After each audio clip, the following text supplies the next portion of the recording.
Ça monte le chiffre. 142 cas positifs.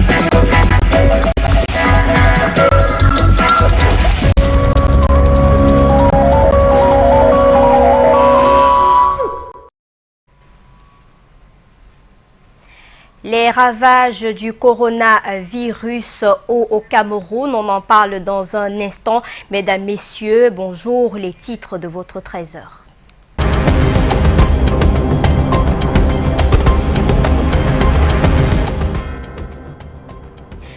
Déjà 142 cas testés positifs ce lundi matin. Révélation par tweet du ministre de la Santé Manaouda Malachi. Pendant ce temps, hier, le directeur de la promotion de la santé annonçait le décès de 6 personnes à travers le pays.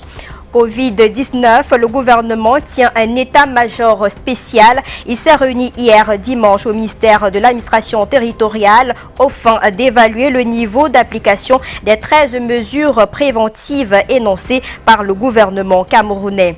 Et ce coup de pouce de la BEIAC au pays de la CEMAC, la politique financière et monétaire des États de la sous-région, pourra bénéficier de quelques souplesses de la part de son grand argentier qu'est la BEIAC. L'annonce a été faite à Brazzaville le week-end dernier à l'issue d'une réunion des ministres des Finances de cette zone.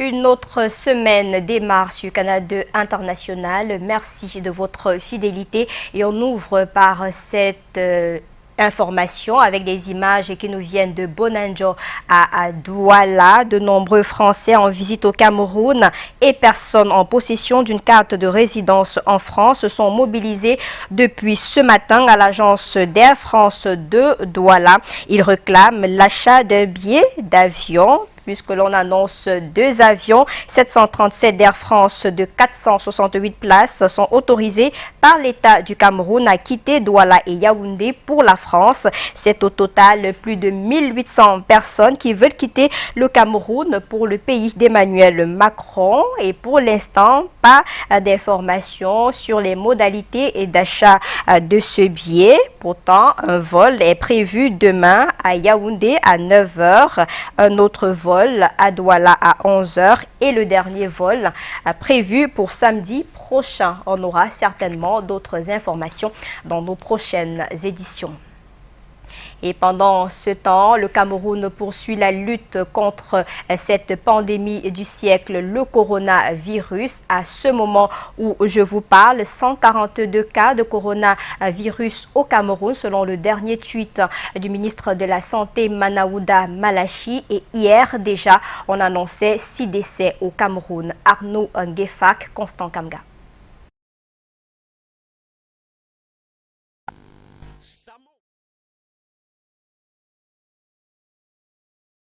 Covid-19 ce lundi matin. Le tweet ministériel est tombé en temps matinal comme un petit déjeuner. 3 cas de plus sur le nombre annoncé hier au dernier point du week-end. La guerre contre la pandémie au Cameroun prend désormais 4 axes majeurs d'intervention. La recherche active et précoce des cas par un dépistage généralisé. Deuxièmement, la prise en charge quantitative des cas avec extension des capacités. Troisièmement, la régulation sociale pour éviter la propagation. Et enfin, la gouvernance et la redevabilité. La bonne nouvelle, c'est que 5 sont complètement guéris. Mais à contrario, le virus chez nous a déjà emporté 6 personnes. L'on en dénombre 4 à Douala, dont 1 post-mortem et 2 à Yaoundé. Nous saluons la mémoire des 10 défunts et présentons nos tristes condoléances aux familles si durement éprouvées. Le personnel médical, mobilisé et déterminé comme jamais, travaille d'arrache-pied pour la prise en charge des cas. Les populations de plus en plus adhèrent à la lutte. Au 15-10, numéro vert aménagé pour la cause et d'autres numéros utiles, les dernières 24 heures affichent 2218 appels. Le respect des règles d'hygiène, la meilleure prévention. jusqu'ici préconisées. Et pour coordonner toutes les stratégies de lutte contre le Covid-19 au Cameroun, la ville de Yaoundé a accueilli hier une réunion interministérielle élargie aux gouverneurs de région, au ministère de l'administration territoriale, les ministres de la santé publique, des transports et le secrétaire d'État à la défense en charge de la gendarmerie autour du ministre des Séants pour évaluer le niveau d'application des 13 mesures gouvernementales dans le cadre de la riposte nationale au Covid-19. À la fin de la rencontre, le ministre des Transports, Jean-Ernest Massenangale Bibé, a été interpellé sur la question des 3 passagers imposés aux chauffeurs taxi et surtout les mesures d'accompagnement éventuellement prévues. Et puis à côté du ministre des Transports, le ministre Paul Atangandi indique le cadre de cette séance de travail. Des propos des 2 ministres recueillis par Rodrigue Tonguet et Bertrand Tassé.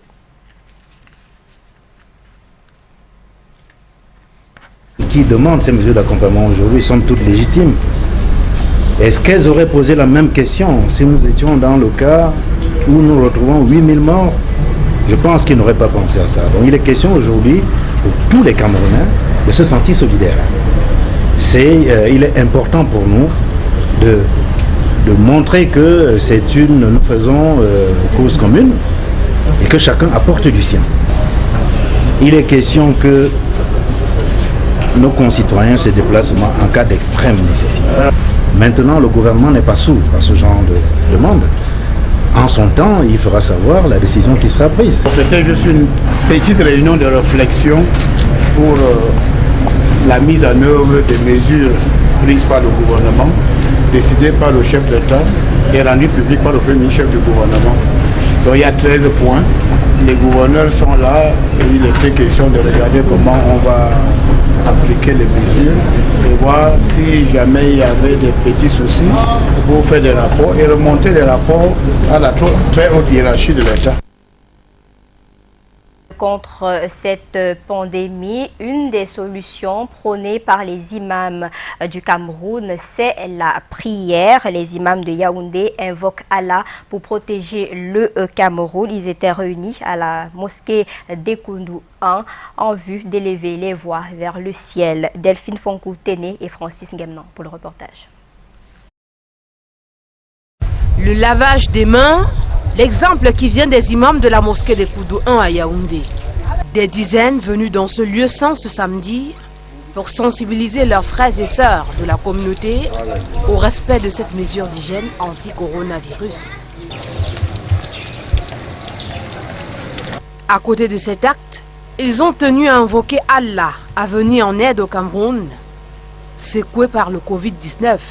Vous savez que c'est au moins 300 000 le coût de traitement par jour pour chaque patient positif de cette maladie. Avec tout ce que vit notre pays, c'est pas facile. Donc c'est pour ça que nous avons imploré aussi le bon Dieu qu'il puisse l'aider afin de pouvoir continuer à encadrer la population, le peuple camerounais.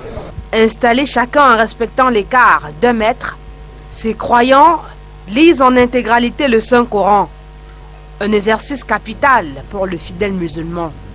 Pour l'homme musulman qui croit à son âme et conscience, il faut prier Dieu pour aider l'autorité compétente qui gère notre pays à l'élection du président de la République. Ils n'entendent pas s'arrêter là. Ces imams intensifieront des prières pour confier le Cameroun tout entier au Dieu très haut. Et c'est tout le monde entier qui se mobilise pour éradiquer ce Covid-19. Dans un courrier adressé au chef d'entreprise du Cameroun le week-end dernier, le président du JICAM, Célestin Tawamba, parle du plus grand défi de notre génération. Les enjeux colossaux qu'entraînent les circonstances exceptionnelles actuelles nous interpellent tous. État, entreprises, salariés, société civile. Le JICAM rappelle au chef d'entreprise d'avoir fait fait part au gouvernement de la situation et des préoccupations des entreprises au regard des premiers impacts du Covid-19 sur leurs opérations et sur les ménages, assortis d'une évaluation de propositions de mesures complémentaires urgentes à prendre. Aux côtés des décideurs politiques, Célestin Tawamba précise que les chefs d'entreprise ont leur part de rôle à jouer dans cette guerre contre cette pandémie, le déploiement de la solidarité et de la résilience de l'outil de production. Et en tant que promoteur et dirigeant d'entreprise, le défi est d'assurer la continuité de la production pour des raisons strictement économiques et financières. Cela va pousser à la réorganisation du travail dans les usines et entreprises, voire au télétravail partiel ou total afin d'assurer la sécurité sanitaire des salariés. Le communiqué est signé de Célestin Tawamba, président du groupement interpatronal du Cameroun. Et à côté, c'est la CEMAC en rang serré contre ce coronavirus. Les ministres de l'économie et des finances viennent de décider non seulement de maintenir la libre circulation des biens et des personnes et des personnels de santé indispensables à la lutte contre la pandémie sans réserve des contrôles sanitaires appropriés, mais surtout d'approuver l'utilisation de 90 milliards de francs CFA pour le financement des projets publics. La session extraordinaire du PREF-CEMAC s'est tenue samedi dernier à Brazzaville. Je vous propose quelques résolutions présentées ici par le secrétaire permanent du PREF-CEMAC à Brazzaville, le professeur Michel Cyr Djena Wembu, attitude recueillie par Caroline Mélan. S'agissant tout d'abord des politiques budgétaires qui constituent le pilier 1 du PREP-CEMAC, mobiliser les institutions financières sous-régionales, à savoir la BEAC et la BDEAC, ainsi que les marchés financiers sous-régionaux, en vue d'accroître les ressources budgétaires des États pour faire face aux 3 chocs sanitaires, économiques et sécuritaires. Mobiliser les banques nationales en vue d'un plus large financement des entreprises, notamment les PME, PMI de notre sous-région. Recourir aux facilités d'urgence mises en place par les institutions financières internationales et régionales, la Banque mondiale, Fonds monétaire international, Banque africaine de développement et autres institutions, pour venir en aide aux États dont les économies sont fragilisées, comme vous le savez, par la crise du Covid-19. Recommander aux États d'affecter les aides extérieures sous-régionales aux dépenses prioritaires au regard des contingences de chaque État. En tout état de cause, la priorité devra absolument être accordée aux dépenses de santé et d'amortissement des chocs économiques et sociaux. Poursuivre les efforts de rationalisation et d'efficacité des dépenses publiques pour mieux faire face à toutes les dimensions de la crise. Inviter les États à réallouer les fonds affectés aux dépenses publiques non prioritaires vers le renforcement du système de santé. Pourquoi? Pour permettre une prise en charge plus efficace des personnes contaminées qui constituent aujourd'hui dans notre sous-région une priorité majeure. Recommander aux États d'adopter dans les plus brefs délais possibles des lois de finances rectificatives 2020 pour aligner la gestion des finances publiques sur des prévisions actualisées et réalistes des recettes budgétaires et des dépenses publiques en vue de renforcer les moyens de lutte contre la propagation de la pandémie du Covid-19 tout en garantissant le fonctionnement régulier de nos États. Et puisqu'on parle de la BEAC, elle vient au secours des 6 pays de la sous-région. Les ministres des Finances de ces pays ont décidé donc le week-end dernier à Brazzaville de revoir la politique monétaire et financière dans la sous-région. Des précisions avec Monique Naoussi Fosso et Joseph Wapon. 90 milliards de francs CFA mis à la disposition de la Banque de développement des États de l'Afrique centrale par la BEAC pour le financement des projets publics portant sur la lutte contre la pandémie du Covid-19 et le renforcement des systèmes sanitaires nationaux. L'utilisation de cette enveloppe vient d'être décidée par les ministres des Finances et de l'économie de la sous-région lors de la session extraordinaire du PREF-CEMAC, tenue samedi 28 mars à Brazzaville au Congo. C'est une maladie qui n'a pas de différenciation sociale, qui touche les pauvres, les riches et tout le monde. Les pays sont touchés de plein fouet par deux chocs. Le premier choc, c'est la baisse du prix du pétrole, qui est due à deux conjonctures, à la baisse de la demande chinoise et à la guerre entre la Chine, entre la Russie et l'Arabie saoudite.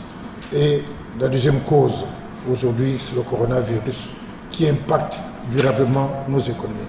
La CEMAC, touchée par le Covid-19 il y a quelques semaines, ses ministres des Finances analysent l'impact économique de cette pandémie sur l'économie et dressent des projections. Si je ne prends que le cas du pétrole, nous avons fait notre budget, notre loi de finances 2020 sur une hypothèse d'un baril du pétrole à 54,4 $. Là, nous sommes à moins de 30. Vous comprenez que la conséquence est immédiate. Nous savons également qu'avec la diminution des échanges avec le monde extérieur, les importations vont baisser. Si les importations baissent, ça veut dire les recettes douanières vont baisser. Tout cela va également avoir des conséquences sur l'économie réelle. Je ne vais pas entrer dans les détails ici, mais il a été bien constaté que les effets vont être terribles pour nos États. Et ai-je dit, tout cela dépendra maintenant de la durée de la pandémie. Bon, maintenant, quelles peuvent être les solutions? D'abord, les ministres ont pensé qu'il fallait réfléchir sur une réponse globale. Parce que jusque-là, nous négocions avec nos partenaires, mais nous négocions toujours en bilatéral. La CEMAC décide donc de soutenir les entreprises face aux conséquences du Covid-19. Il faut injecter de l'argent dans l'économie. Il faut également que les crédits soient facilités, qu'il y ait des renégociations, parce qu'il faut craindre que des gens, comme j'ai dit, qu'il y ait des faillites, etc. Donc celles des entreprises qui sont allées vers les banques pour des crédits, des négociations devront être faites. Cette session du programme des réformes économiques de la CEMAC se tient dans un contexte de deuil au sein de l'organisation. La communauté économique et monétaire d'Afrique centrale est en deuil. Elle vient de perdre un de ses illustres cadres, M. Onela, qui était président de la Cour des comptes. Les ministres des Finances ont enfin recommandé aux États de négocier collectivement et d'obtenir l'annulation de l'ensemble de leurs dettes extérieures pour se donner des marges budgétaires leur permettant de faire face à la fois à la pandémie du coronavirus et à la relance de leurs économies sur des bases saines. Et vous avez constaté, le Cameroun était bel et bien représenté par Louis-Paul Motazeux à cette session extraordinaire du PREF-CEMAC présidée par Denis Sassou Nguesso. C'est le président de la République du Congo. Nous y reviendrons certainement dans nos prochaines éditions. Et on va rester toujours avec cette lutte contre le Covid-19 à travers le monde pour retrouver dans nos régions ici au Cameroun les mesures préventives prises à Meganga, c'est dans la région de l'Adamawa. Les populations traînent encore le pas. Le préfet du Mbéré est descendu sur le terrain pour sensibiliser les populations. Eringeli. Un morceau de savon, un seau avec robinet. Voilà le kit qui accompagne la sensibilisation sur la nécessité de se laver les mains à chaque contact douteux dans la ville de Meganga. La municipalité va ainsi à l'abordage du nouveau coronavirus dans les ménages, les services publics et dans les milieux à forte concentration humaine tels que les agences de voyage ou les marchés. Nous allons sensibiliser les femmes du marché à laver les mains après chaque 1 heure de temps, comme on a dit, avec du savon. Parallèlement, le préfet du Mbéré sillonne la ville afin de tordre le cou à l'insouciance, voire l'inconscience de certains compatriotes. Constat, le marché de Meganga ne fait pas de ménage matin et soir, tel qu'est dicté ces derniers jours, par le ministre du Commerce. Il y a le contrôle d'hygiène et salubrité dont je suis membre, c'est piloté par le sous-préfet. Et bien, certains temps, on ne sort pas. C'est pour ça que les gens sont réticents, ils ne font pas la propreté. Nous n'allons pas nous fatiguer de sensibiliser les populations dans le volet santé.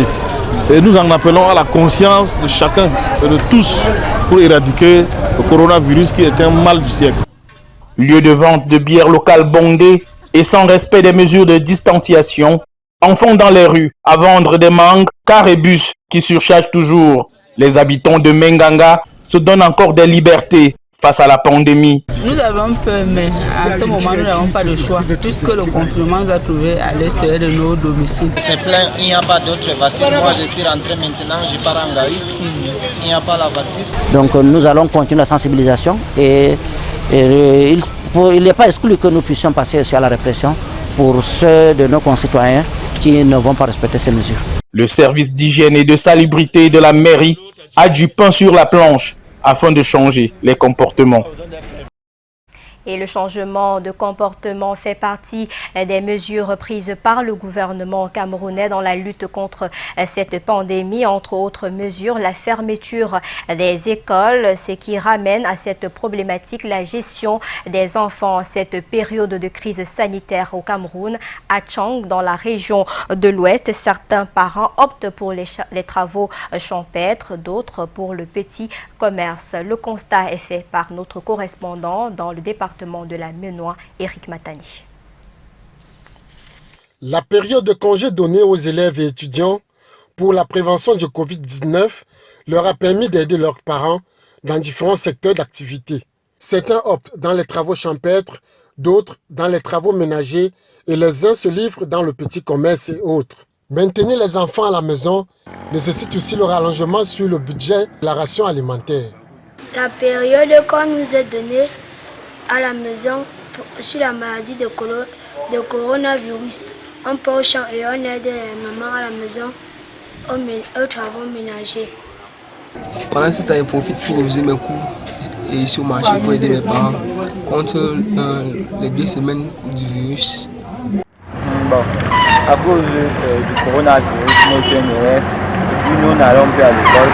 Je profite de ce petit moment pour faire mon petit commerce à la sauvette, ce qui va me permettre de subvenir à mes besoins. L'occupation des enfants en ce moment, où le monde vit la terreur du coronavirus, est une équation à plusieurs inconnus. Entre causerie éducative, révision des leçons, sensibilisation sur la pandémie et le visionnage des dessins animés, voilà à quoi sont confrontés les parents. Dans les marchés et lieux publics, la présence des enfants est visible, comme c'est le cas du jeune Daniel, élève, qui s'est lancé dans le commerce des œufs bouillis et du pain. Le marché est aussi très difficile parce que certains préfèrent ne pas manger ce qu'on se balade avec, puisqu'ils s'en tiennent à l'hygiène. C'est un peu ça.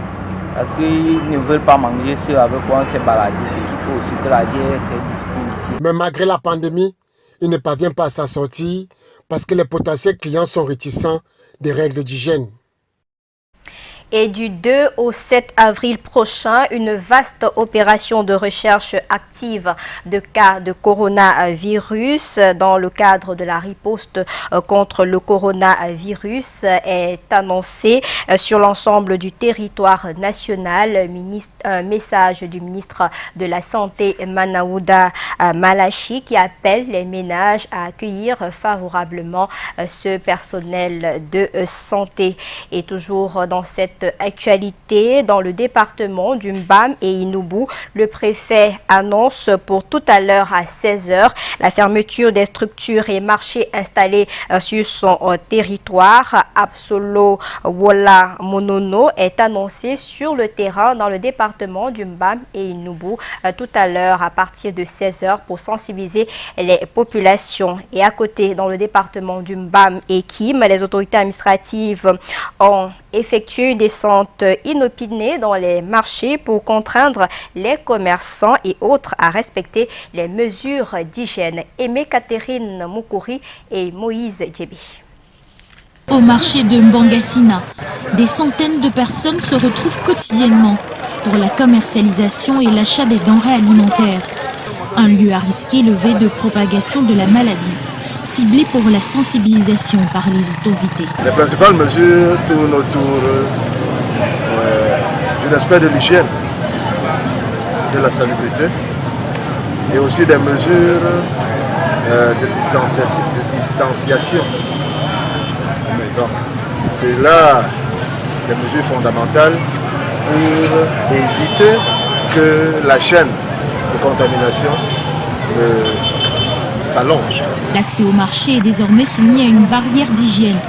Lavage de mains obligatoire, des fûts d'eau, du javel, du savon sont disposés pour les usagers. Avec de nouvelles prescriptions, pas plus de 5 minutes d'achat par étal. Le maire de la ville est associé à cet effort. Nous avons fait 12 équipes.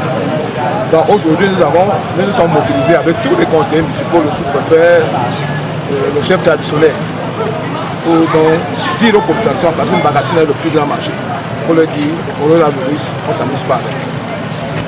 C'est d'éradiquer que le coronavirus ne vienne pas en magasin. Parce que si ça arrive ici, c'est que nous sommes morts. Les églises à proximité sont également prises en compte dans cette campagne de sensibilisation.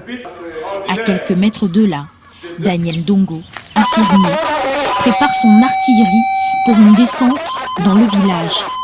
Chef de centre de santé, il connaît bien les risques qu'encourent les populations. Tout acheteur de denrées alimentaires doit d'abord faire une solution de j'insiste sur la question de décontamination. Vous savez, quand il y a une maladie, la plus grande force c'est la sensibilisation. Il faut que les gens soient informés de cette maladie et doivent prendre les mesures préventives. Le Covid-19 est une menace pour l'arrière-pays, où même les transports des personnes sont difficilement contrôlables. Et pour sortir de cette édition, ce communiqué rendu public hier au Cameroun, Ferdinand Ngongo, ministre d'État, secrétaire général à la présidence de la République, annonce dès ce mois de mars la mise en vigueur de la nouvelle grille des produits pétroliers à la Sonara, une marge de 47,88 francs le litre, sans incidence actuelle des prix à la pompe.